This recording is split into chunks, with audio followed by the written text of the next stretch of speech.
Hello ganmang, pang-apat na nga libro. And this one is called A Summer Walk by Jamie Stonebridge. Chapter 1, A Good Day. I was getting a little frustrated. I kept looking at the jigsaw puzzle on the table in front of me. It was supposed to look like a forest with a pond. There were so many holes in the picture that I could not enjoy it. I had been working on it the day before. It felt like there were pieces of the puzzle missing. I stood up from my chair to take a break and went to get a cup of water. I did not want a silly jigsaw to ruin my day. John was coming over in a little while. I enjoyed John's visits. He always brought a story that made me smile. Sometimes it was stories about his daughters and their funny tricks. Other times, it was a story he remembered about when he was growing up. When I looked out of the window that was over the kitchen sink, I saw the flowers in the yard needed water too. The sun was not up yet, but I wanted to make sure they had water before it got too hot. I thought to myself, yesterday was a warm day. That's why John and I stayed inside and played a board game. I hope we go someplace today.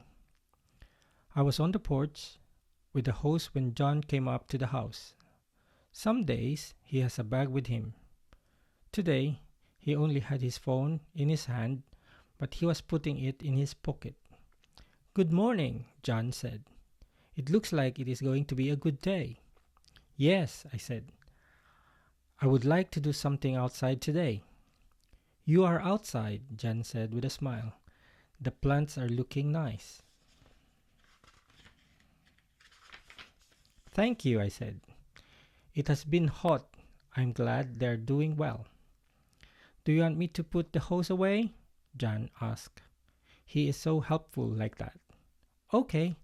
I gave him the hose and went to sit on the rocking chair on my porch. When John was done, he sat next to me. "What do you want to do outside today?" John asked. "I just want to get out of the house," I said. "I'm working on the puzzle we started, but it is frustrating me now." "It might be a good idea to take a break from it for a while," John said. "Maybe we should walk to the park. The fresh air may help you and your puzzle." It had been too hot to take a walk during the past week. I think that some time at the park was just what I needed. "What do I need to bring?" I asked. John thought for a moment. "The sun will be out, so you may want a hat, and of course, you need comfortable shoes for walking." "Okay," I said. I stood up from my chair. "I will get those things and be right back."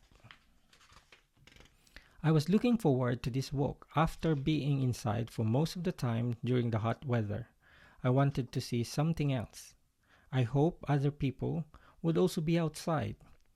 It was still morning, so I was not sure if anyone else would be out and about. When I went inside, I was trying to remember where I left my hat. There was a table by the front door, but it was empty. There was a row of hooks over it. One hook had a key. I knew that was my house key, so I took that off the hook and put it in my pocket. Another hook had a big hat with a wide brim. That would cover my face and neck from a lot of sun, but it was too big. It was better for yard work. The last hook had a cap on it. It was red and had a bill that would cover my face. It was the right hat for the walk. Next, I looked for my shoes. There was a bench next to the table. Under the bench were different types of shoes. There were boots, sandals, and walking shoes.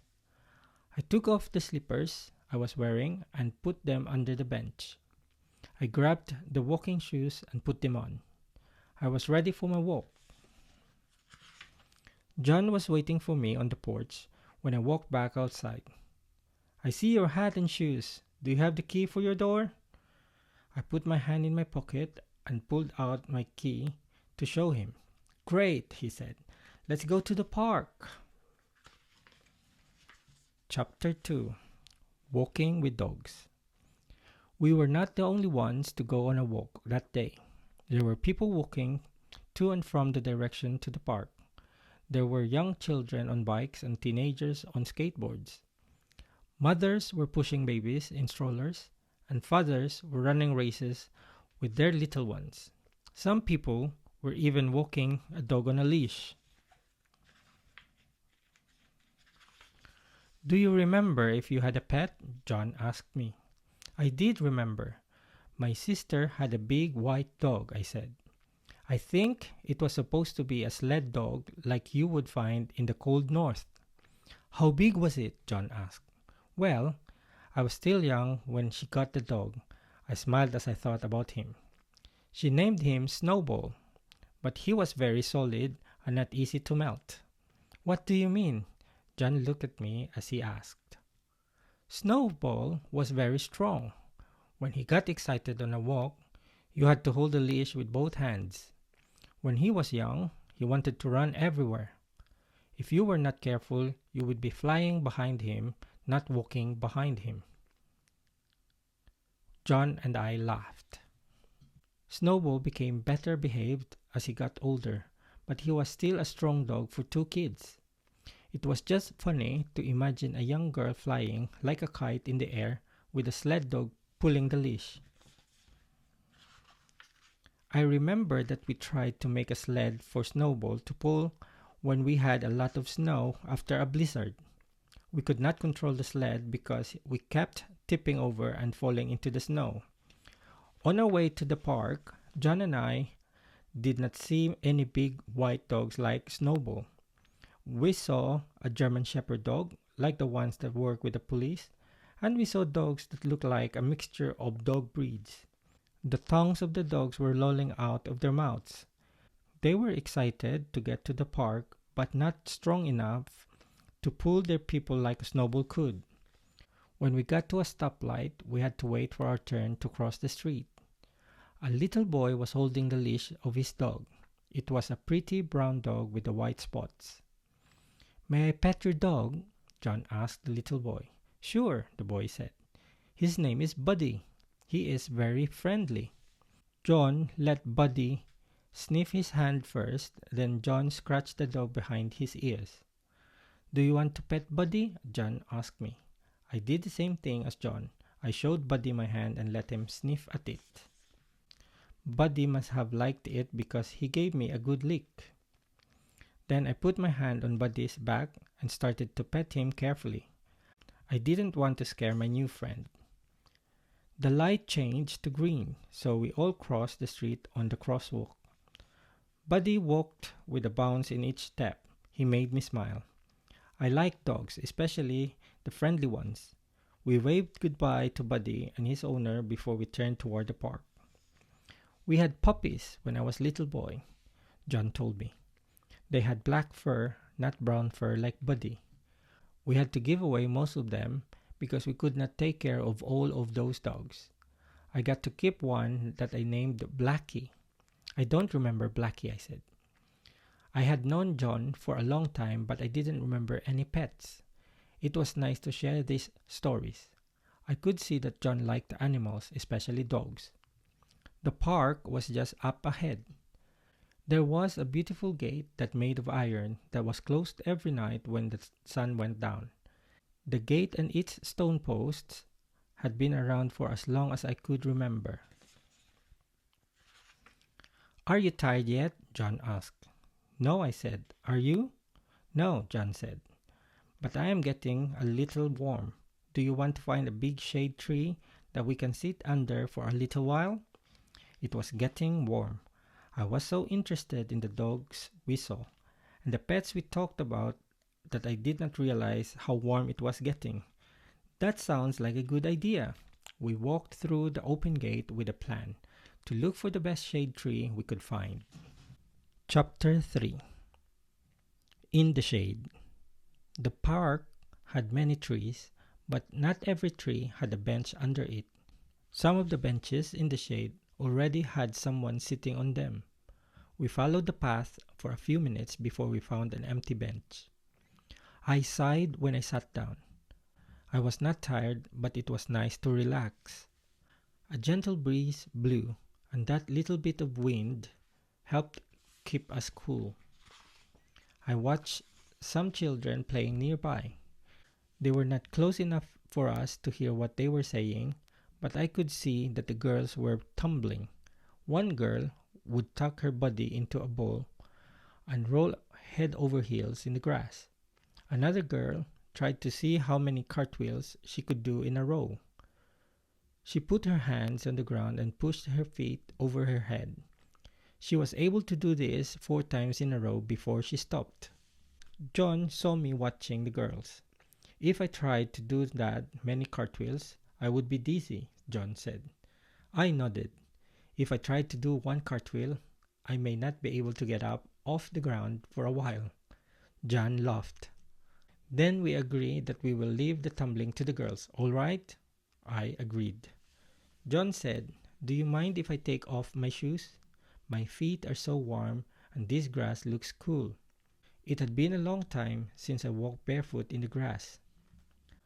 I did not do it much in my own house, since I didn't want to accidentally step on anything.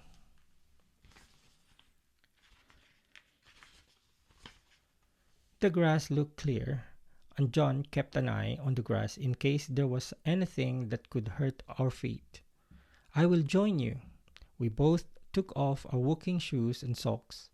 Then we put our socks back into our shoes so that we could find them again. Once my toes were in the grass, it felt so refreshing. I stood up so that I could balance myself on the ground without the help of my shoes. Some of the blades of the grass poked in between my toes and tickled a little. Even though the girls who were tumbling put their hands on the ground, I felt like I could feel everything through just my feet. I didn't need to do a cartwheel or handstand to enjoy the grass. Each step in the grass was cool and refreshing. My whole body was cooling down after our walk. It was too bad that we could not walk back home without shoes. The concrete sidewalks and dark asphalt roads would not feel as good as the grass did. I even tried to walk on the path that went around the park. The rough path did not hurt, but it was not as comfortable as the grass was to my bare feet. "Are you ready to move on?" John asked. He was not walking around the grass like I was, but he did not look more comfortable, just like me. "I think so," I said. "We should do this again soon." "Come to the park or walk around barefoot?" he asked. I smiled. "Both." John laughed again. John and I sat on the bench and put our socks and shoes on again. I had to shake some grass out of my socks. It took me a little more time to put everything back on my feet again. John waited patiently. We were not in a hurry anyway. When we both had our shoes back on, we went back to walking on the path. Since I had my shoes on, I could not feel the different texture as much as when my shoes were off.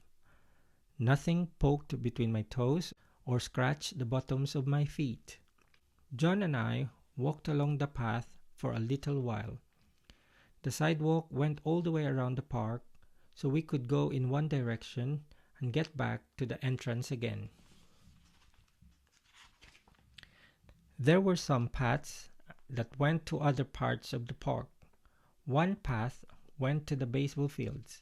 Another path went to the gate on the other side of the park. We stayed on the main path that went around the park. "Are you in the mood for a snack?" John asked. The only snack that I could think of in the park was the ice cream truck by the playground. "I like that idea," I said. "It is never too early for ice cream." So we followed the path that could lead us to the ice cream truck. Chapter 4: A Little Snack. John and I were not the only ones who were ready for an ice cream treat. There were 2 people in line at the truck's serving window. There were also children and adults eating near the truck. Some of the children were licking colorful ice cream cones on the grass. There were drips running down their hands and arms. I saw some of my neighbors sitting at picnic tables. There were a few who had a handful of napkins in one hand.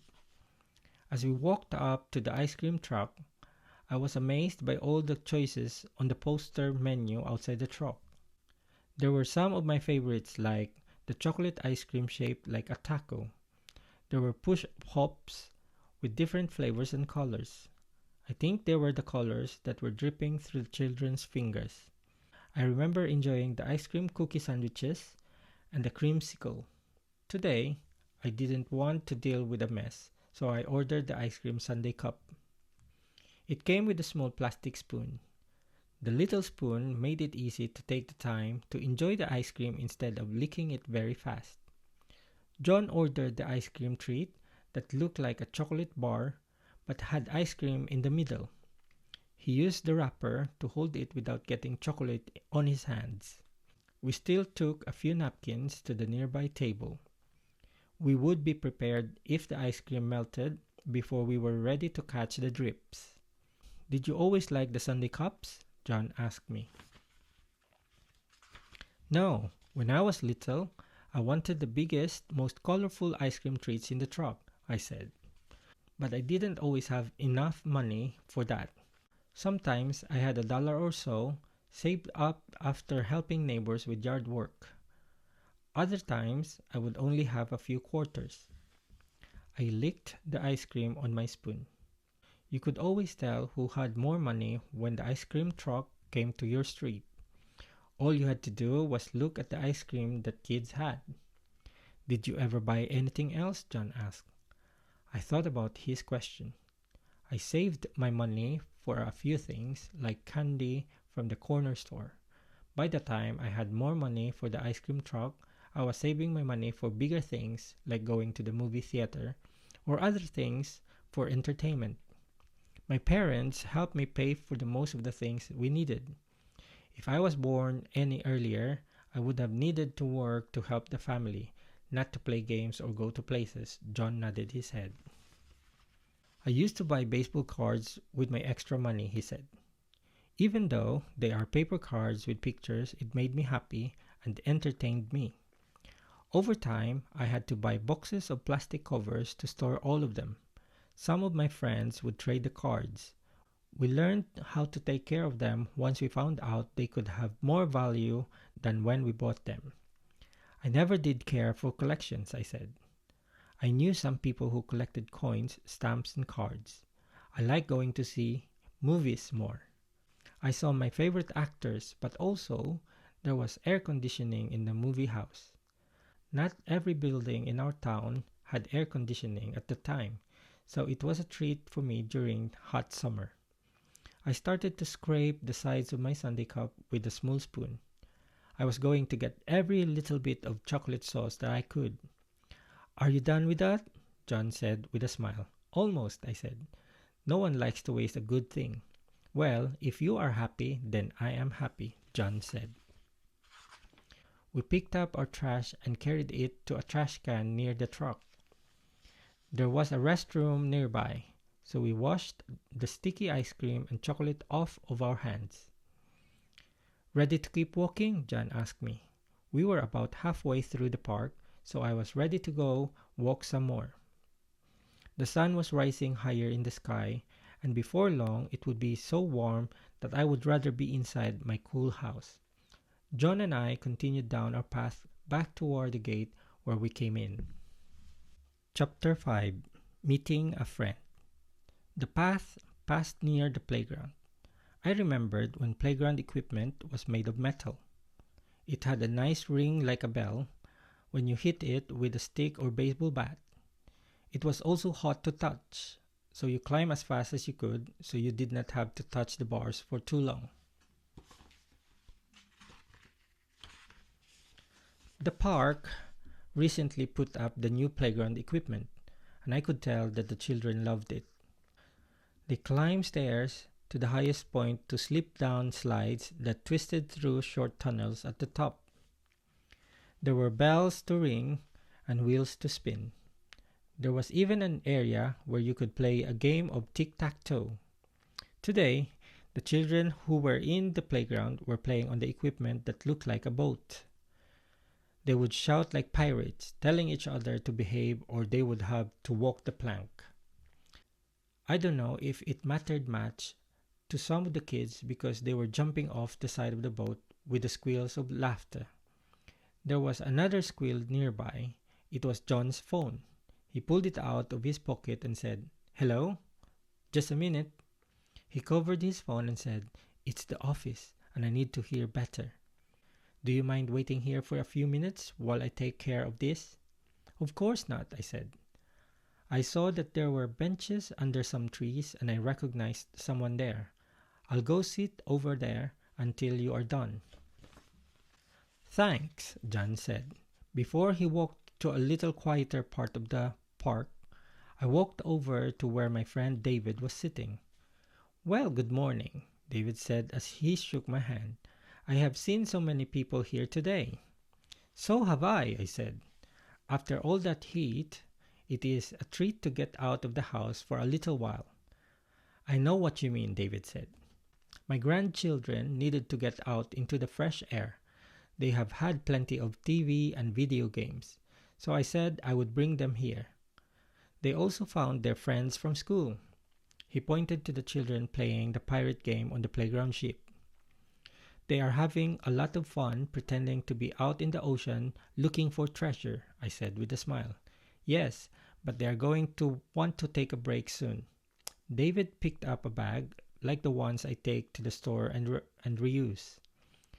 My daughter gave me the idea of how to get them in the shade for a little while. "Are you going to take them shopping?" I asked. David laughed. "Oh no, I would come back with all sorts of candy and cookies. Then I would get into trouble with my daughter."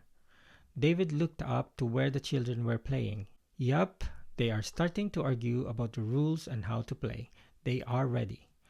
Before I could ask David what they were ready for, he pulled out about 12 small bottles. He took one of the bottles, opened the lid, and pulled out a plastic stick. There was a circle at the end of the stick. David took a breath when he blew it out onto the stick. The liquid that was trapped inside the circle started to push out. With a little more air, it pulled away from the circle and started to float like a ball in the air. David had brought along enough bottles of bubbles for his grandchildren and their friends. "I need to get their attention," David said. "Do you want to help?" "Sure," I said. I picked up one of the bottles and did the same actions that David did. I put the stick with the bubble liquid near my mouth. I blew a little bit, but it was not enough to get the bubble out of the stick. I blew a little bit harder. Not only did I make one bubble, but I made 3 in a row. The children were not looking yet, so I tried again. I put the stick back into the bottle so that I could get more liquid in it. When I blew again, I blew so hard that the bubble popped before it could get out of the circle. I smiled and started over again. After a minute, David and I blew enough bubbles that they started to float over to the playground. The children saw the bubbles and tried to find out where they were coming from. 3 of them cheered and ran over to where we were. I gave the youngest boy my bottle so that he could start blowing them on his own. Chapter 6: A Good Walk. When John was finished with his phone call, he found me where I said I would be. He smiled at the children when he said, "Did you guys make all these bubbles? They are all over the park." The children showed him their bubbles and tried to make the biggest bubble they could.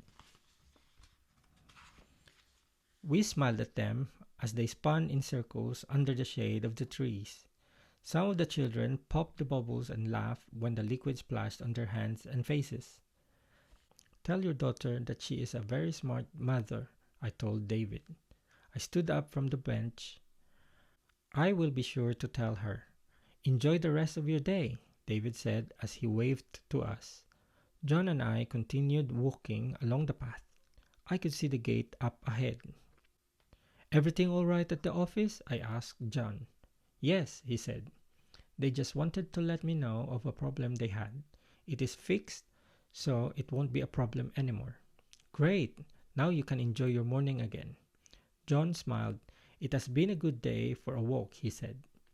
We walked through the gate where we started.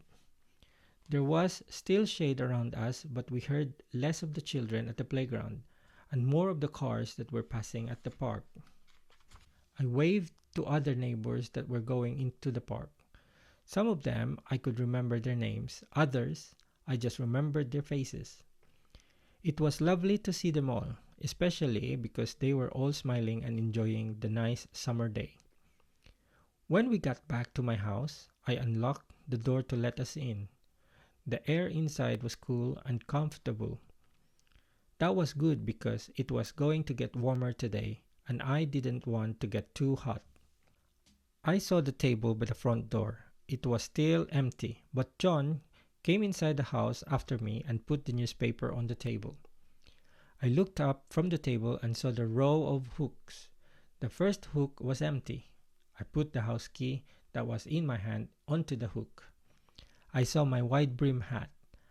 I would have to use it if I decided to go out later that day. I saw that the last hook was empty. I took the cap off of my head and put it on the hook. All of the hooks were full. John said, "Why don't you go and try to finish your puzzle? I will go and make us some sandwiches for lunch." So I went back to the room where I had the puzzle laid out on the table. John went into the kitchen to work on our meal. He knew his way around the house, so I knew he could find everything he needed. I stood over the puzzle and counted the missing pieces.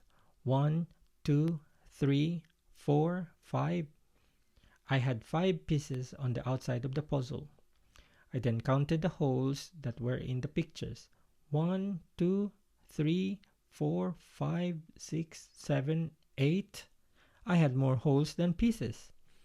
I looked on the floor around the table, but there was nothing there.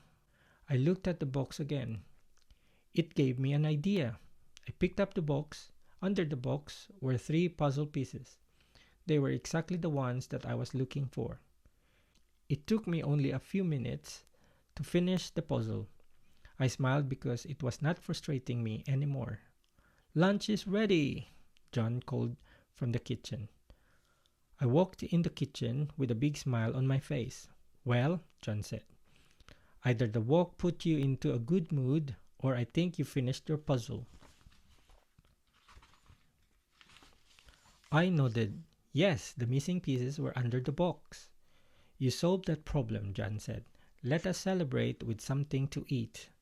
John and I sat at the kitchen counter eating our sandwiches. He made a list for my next shopping trip. We also made plans for the rest of the afternoon, but nothing like the walk that we took to the park.